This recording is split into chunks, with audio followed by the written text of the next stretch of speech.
they were. All right. So we're gonna go over here.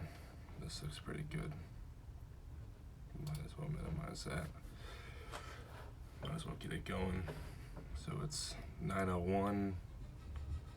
I'd like to welcome everybody back to, I guess, the second poetry reading that I've held, that I've had. This one is Warren Select Poems, my sixth book. Kind of my last kind of venture into poetry here. Yeah, I don't know. It's one of those books where I just had a little bit left in my system. I had to get it out. I ever wanted to take a dive into fiction and get into and start writing some other stuff and leave the poetry where it was for a little bit. And Warren Select Poems is my jumping off point, I guess, is my last poetry book. But the cover itself, I think I gave the book to Handle of Iron. He's on Instagram at Handle of Iron, does fantastic collage work. But I gave the book to him in like a manuscript format, and I said, hey man, give me back a cover that you find worthy. And give me back that. We tweaked a little bit of the wordage here and there, but all around he gave me some pretty fantastic artwork there that I'm pretty proud of. That I can say that's a piece of published literature that's mine. But anyway, Warren Select Poems. I start the book out with a haiku from The Art of Warrior Poetry, my third book. Addictive is war, a narcotic craved by few. Little know this truth. So I want to set the stage, I guess, for what this book was and what it is for people who never met me or never read anything about anything in my life or anything. But if we keep going, it's a dedication for the dead. There's a dedication there for the dead. I think it's the second book that I've dedicated to fallen service members and fallen military people overseas, GWAT members. I'm connected to the GWAT, so for me that's how I connect it. I also want to just stop really quick and before I get into the title, but there's 13 people here. I know that doesn't seem like a lot, but I mean, if you guys all walked into this room here and there's 13 of you guys sitting in here, that'd be pretty dope. So thank you guys for showing up and listening to me spew my poetry out of my books. It's pretty cool that I get to do it live and we can all just kind of hang out virtually or whatever. I never really thought of it before, but last week it was pretty cool and I got a lot of support, so I'm just here doing some more. So, but the title, Warren Select Poems, and then the copyright page, and then I kind of have a kind of like an introduction of sorts. I'll read that one out. I'll read this out loud. Dear reader, this is the sixth book I've written. I want to say it's been smooth, but that would be false. Many aspects contained in this text touch on particular issues I work through. More importantly, these are issues we all face returning from war or experiencing trauma. If it takes years to process the trauma, or if it's within months of the incident, time is irrelevant. I once watched a young veteran attack an older veteran because it took him 20 years to process his trauma. Why are veterans like this? Why do we look at our peers for weakness in an attack? The veteran community mirrors much of this behavior. We allow ourselves to be vulnerable so we can try and heal our wounds. Then out of nowhere we're told we are wrong, or the process in which we have chosen doesn't suit society. Poetry began as an outlet for my traumatic experiences overseas. Nowadays it's the same as it was, but it's evolved. It still thoroughly helps me and guides me in my life, but it has become more. These are pieces of my soul inscribed in ink on these pages. The poetry I've written here touches on suicidal thoughts, insomnia, self-reflection, the void of war, and finding individual purpose. I have found my focus. I am on my path. This is another brick in the foundation I am creating. This is another piece of my soul for sharing. I hope this book is distinct, changes your views, and most importantly, I hope this book makes you think. Enjoy. Justin Eggen. So that's the intro to Warrants Like Poems. And I wanted to model this book after like an old vinyl, like an old school vinyl, you know, like a side A and a side B, and the side A having a collection of like 5 or 6 or 7 or 8 shorter poems, and then side B being longer and having 2 or 3 longer poems. But so I kind of modeled it in that way. In the table of contents, side A is War, Where Are You Now, Poppy Bulbs, Ages of Men, What the Stars See, Untold Realizations, Logarithmic Spirals, Whiskey on the Rocks. And side B, Oh So Far, and Grit. So yeah, I guess I'll just start getting into the reading here. The first poem is titled War. It's like the title of the book. So, War. Behind these watery eyes is a story, not for me to tell or for you to read. Instead, a story for you to feel and breathe. A story that's full of life and that dies in the end. A story that has no certain path with the harshest of friends. A story that's been secured and reworded. A story that's been wicked and rewarded. There is no happy ending or pious beginnings, only muddy wastelands filled with painted portraits of killings hanging on the walls of the mind. War has consumed our time, romanticizing battle as a child, only to find it lackluster. Days now spent in exile, familiarizing myself with bottles and projectiles. All right, so that's 1 of 10 down. Yeah, there's 13 of you guys here. Again, thank you guys for joining. I'm on poem number 2. It's Where Are You Now? This poem is a Where Are You Now? I thought about my rifle. I think about my rifle a lot that I had overseas with my 203, and you know I absolutely love that thing. And I didn't take a lot of photos on my second deployment, but I did take a picture of my rifle a few times. I think it was gorgeous. But anyway, I wrote a poem. It's called Where Are You Now? It's a poem. It's a little eccentric, but it's fun. But it's a good time. But it's a poem dedicated about the longing of your rifle and the old piece of you that's no longer a piece of you, that has drifted off and become part of an armory and somebody else's weapon that they use and go to the range with now. Anyway, where are you now? Those perfect curves with that bite from the barrel, sleeping with you for years at a time. You're gone and I can't help but cry, losing the love of my life. Years of crepi, bringing wear and exhaustion to my face and eyes. Nothing compares. Nothing compares to those faces you made each time. The red canoe. It was so damn fluid. So you. Fuck. The way you sat within my curled finger. Each movement we shared was an eloquent dance, moving back and forth, ejecting and firing, breathing and finding targets. Memories curated from enemy rockets and A-10 droplets. Everything now is a dull motion picture, moving in black and white, unable to keep my attention. I often wonder, where are you now? In some armory locked up in a cage, rarely touched and cleaned once a month? I'm sorry for a fate so unjust. Yeah. And then we jump right into the third poem here. It's called Poppy Bulbs. If you've been to, Helmand Province, or, I'm sure I don't know. I actually don't even know if they're anywhere else in Afghanistan. I'm sure that they are. I'm sure they're in northern Afghanistan. I don't know why I'm saying this, but, poppy plants, poppy bulbs. We've all experienced our joy inside those fields and uncomforts and terrible times in those fields. But anyway, poppy bulbs. Light touches poppy bulbs. Blankets of haze slowly dissipate across the fields. Erratic suspense clutches my mind.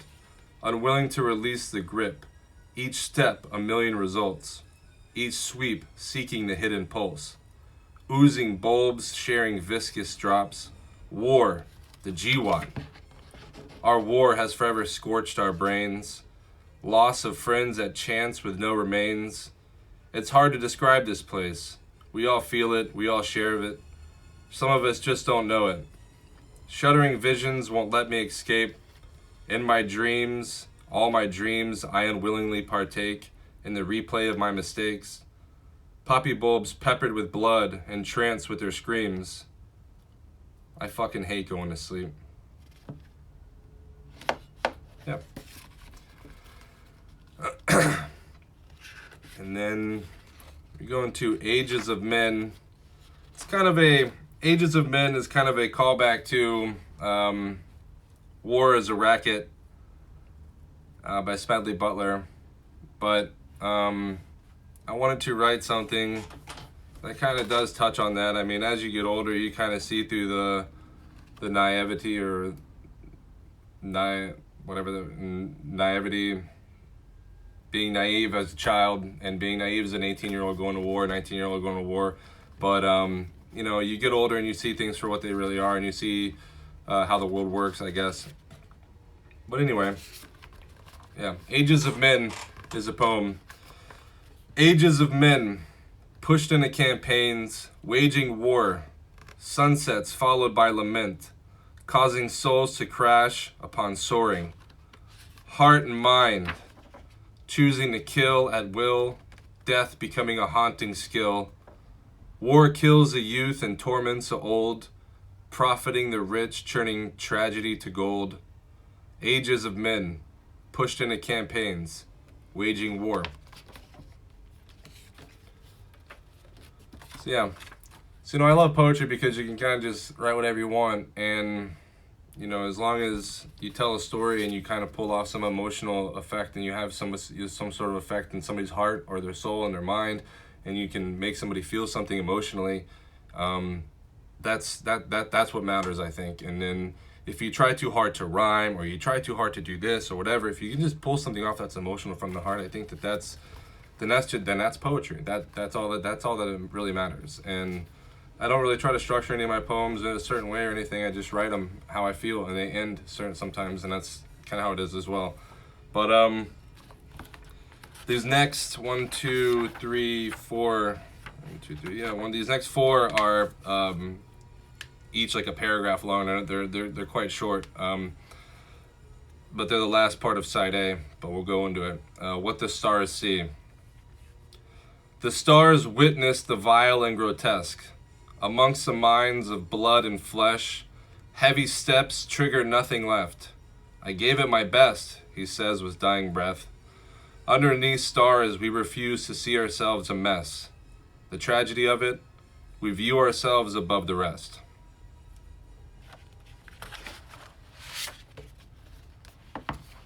This one is called Untold Realizations.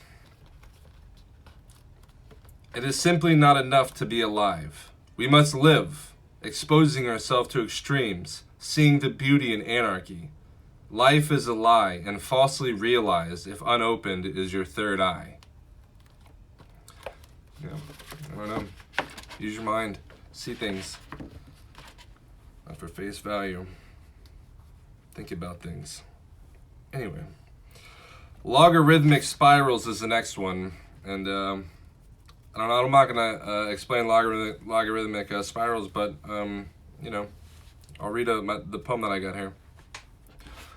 Logarithmic spirals hug curved alloyed tools, allowing for menacing requittals. Opposition entrenched designing chaotic quarrels. Who we are today is who we'll hate tomorrow.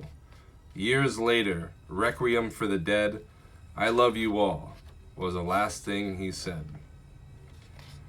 So, being a veteran, I don't want to use this and be like, oh, veterans, commit suicide or whatever. But I mean, there have been friends of mine. I wouldn't even say friends, because it hasn't really been two, people that have been really that I talk to every single day. But they were people that I served in the Marine Corps with, and that I, had conversations with, and that I hung out with, and that I spent time with.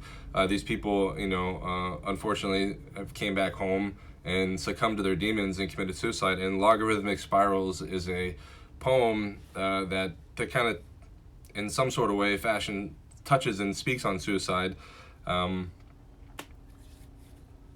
Yeah, I don't know. And then Whiskey on the Rocks, which kind of goes in, piggybacks off of that. But basically, Whiskey on the Rocks is like, you lose friends, you have you go through stuff. You want to have a whiskey on the rocks, So here we go. Ice clinks against the glass as chaotic memories swirl within my mind. Memories filled with pink mist and conscious remorse. Unknowing of the emotions I've been withholding, placing my wings on the shoulders of giants, unaccompanied by revel in a time of triumph. I take my first steps, recalling graphic events. I sip on the spirits in descent. Whiskey on the Rocks, and let me lament. So that's side A. I'm going to jump right into side B here, but there's a thing with my first edition Warren Select Poems. There's a thing that I do with my books is I kind of rush when I publish them and I write them. As soon as I get done writing them, I want to publish them because I want people to read what I've written, and I don't really and I don't edit too much. I don't think about the covers a lot of the times, but I just kind of just go, and I just let it out, and then I just keep living my life, and I just had the books out there, right? I edited it to a point where obviously it's readable, and it's there's not a lot of hopefully there's not like grammar or spelling issues, whatever. But with this one, I put a poem that I should have put at the end of the book, where the poem Grit should come before Oh So Far. And I'm going to read it like that. I'm going to read Oh So Far last, because in my second edition, whenever I do figure it out and do it, I'm going to do that. But with Grit, I'm going to read this one here. It's called Grit. Perseverance and pain, passionately revealing courage under steel rain. Only few alive have what it takes to continue down the path knowing death awaits. Standing strong, staring death in the face. Unwavering still, fortitude in adversity, fighting for your beliefs. Willingness to kill for peace. Violence and empathy, brutality and ecstasy. Those who know it, use it sparingly. Perseverance and pain, passionately revealing courage under steel rain. Once it's attained, it refuses to part ways, staying with you over time, injecting itself into your life. Mud and dirt in your eyes, love and pain, sacrificing my disdain. Knowing life ends, knowing life begins, knowing how and when to fight and win. Obstacles confronted, challenged, and accomplished. Fear faces consequence, resulting in grit evidence. Demonstrated through the actions of men, through generations of killing to win. Perseverance and pain, passionately revealing courage under steel rain. Yeah. So, my last poem is called Oh So Far, and it's probably my favorite one of the book, other than the first one, War. This is my favorite one that I've written. I think I wrote this one first, before I even wrote the book, and I think I wrote this whole, just this thing, and I wanted it to be the last poem, and somehow, some way, I got it jumbled up, and it didn't end up being the last poem. So, whatever, mistakes happen. So, anyway, here we go. Oh So Far. We've come so far. Oh So Far. Long ago I lived in war. Coming home, it survives in my mind, becoming lore. Tragic highs, followed by joyous lows, each moment amongst our foes. Amazing brilliance stems from the mind of the enemy, forever keeping us composed. I remember these emotions on seldom days when I drown the memories with whiskey and purple haze. We've come so far. Oh So Far. Some nights I can't sleep in peace and quiet. Sleeping soundly underneath artillery, while explosions erupt, I've become reliant. Kush clouds the air in which I breathe, allowing me unaccompanied sleep. In my dreams I scream, I weep, and I die, scratching from behind my eyes, unable to rise into the skies. unable to sense danger as it creeps into my life, truths becoming lies. We've come so far, oh so far. Everything is the same as it was, crashing against the sun. My heart revisits trauma caused by the gun. Sipping on whiskey at 02 in the morning. Everything is unknown. Involuntarily absent they are, missed by all who knew their tone. The dead live on our skin, our wrists, our minds, our hearts and our lips. Speaking of them, furthering their legacy is how they exist. We've come so far. Oh, so far. Generations live, generations die. Generations go to war and fight the same fight. Endless years we've been in battle, winning and losing, sturdy and rattled. War is the same as it ever was, the same as it's ever been. Men killing men, death profits all. We've come so far. Oh, so far.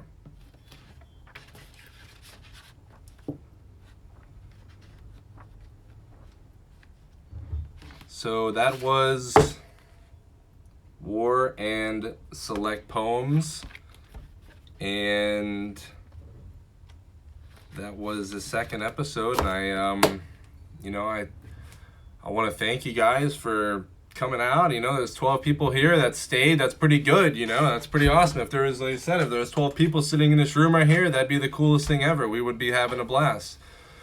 But I feel like I could stay and talk another hour for sure. But I won't. I like to keep it under like 30 minutes. I could talk about Adahy and my new book, but damn, look at that. 0222 UK time, bro. That's awesome. You stayed up for this. That's awesome, dude. Yes, I try to like put my hands up and do this, but I caught my mic, but that's awesome, dude. I'm glad that you that you dedicated your time and your energy to do this. That's great, man. I'm really excited about that. That's fucking sick, dude. I'm like amped on that. But yeah, I don't know. I wrote a historical fiction novel. It's called Adahy. It comes out July 4th, and I want everybody to go and read it if you can. I got a few people reading it right now. Just give me some great feedback, and I'm really happy that all these people are reading it and they're giving me some amazing feedback and they're telling me great things, and I feel like I'm just hyping myself up, but I'm sure it sucks ass, but who cares. But anyway, it's about a guy. He's born in 1751.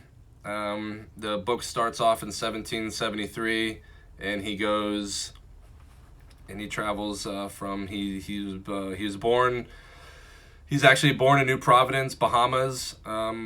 But turn of events happens, and he ends up being raised in the western Georgia mountains with his tribe, with his mother, no father, but he has a mother, basically raised by his uncle Wohali, and his mom. He lives a pretty good life till some other stuff goes down, and he has to go find his blood uncle, his dad's true brother, Thomas Young, who's a prominent individual within the Boston society, within the upper class society of Boston, and he has to go find him, and things escalate from there.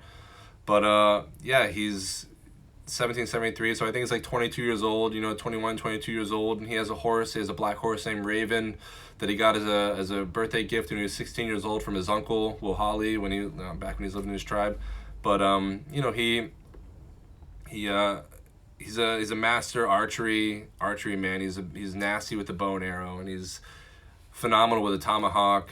Pretty good with pretty good with knives. Really, really good with a musket. Not with a rifle. They didn't have rifles back then. They did, Pennsylvania riflemen, but they didn't really use rifles at the time because it took too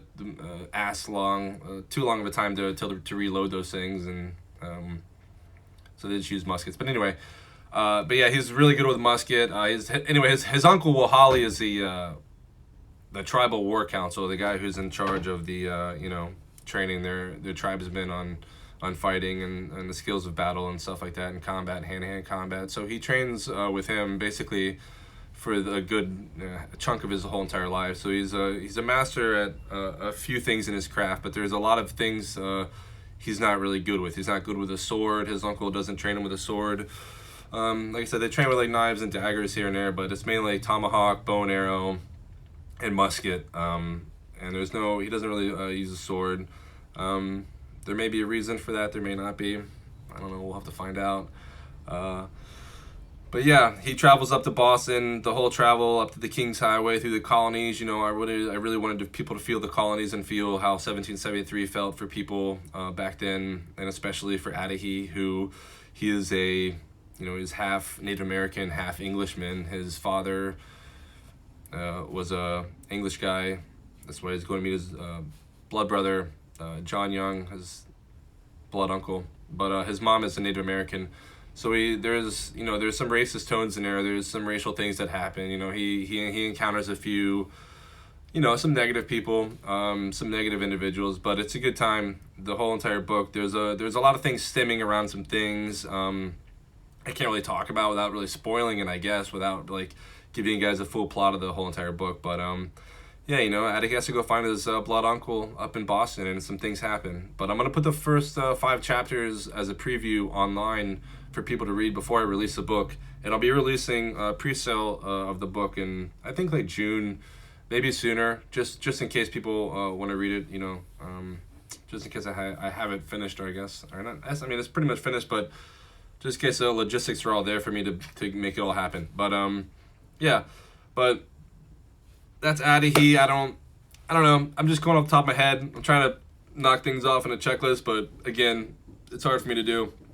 But I'm gonna go. I'm getting to the 30-minute mark here. I talked for a good like 4 or 5 minutes about Adahy. But yeah, it's a trilogy saga. Adahy. The first book is called Adahy. I can't tell you the name of the second book until the first book comes out. Same thing with the third book. Can't tell you the name of the third book until the second book comes out. But yeah, it's a trilogy. It has a beginning, middle, and an end. And the first book has a 3-part thing as a part 1 interlude, part 2 interlude 2, part 3 epilogue. So it's an evolutionary story. The first book is meant to be an opening to the world that I've built, and to explore the characters and the plot and the understanding of where we're at, and to get people comfortable with what's going on, because in book 2 and book 3 it's going to get to a whole nother level. And yeah, I'm really excited for people to read it. It's a really exciting thing. It's nothing supernatural. It's just a lot of existential origin of creation of time, creation of life, sentient being, sentient thought, sentient understanding, just basically that is an overarching theme set in, the 1770s colonies, where, things pop off and things happen, and I make it really exciting. So I'm not, it's not boring, I don't think. So I don't know, we'll see. But yeah, all right, I'm getting to the 30-minute mark. But all right, guys, thank you all for joining. I would like to thank you all again. We'll do it again next week. Hopefully next week I think I'm going to read a portion of From Now Until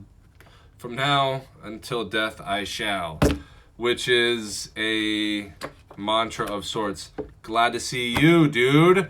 I haven't talked to you in years, but it's been a good time. Cheers, my man Mac. I'm going to, I got a Yingling here. Oop. Yes, sir. But, all right, guys. You guys do well. I'll see you guys next Thursday, and I will jump into From Now Until Death I Shall, which is my only book that doesn't have anything to do with war. No, it's fun. But, all right, guys. I'll see you guys next week, and be safe. And, fuck yes. Peace out, bro. Enjoy. Good luck. Thank you all. Thank you, thank you, thank you.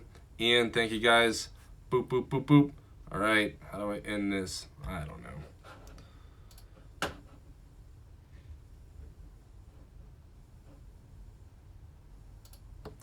Yeah. All right. Thanks, guys. Johnny Freed, you missed it, bro. We're leaving. I'm out of here. All right, dog. I'll see you, bro. Be safe. Thanks, guys.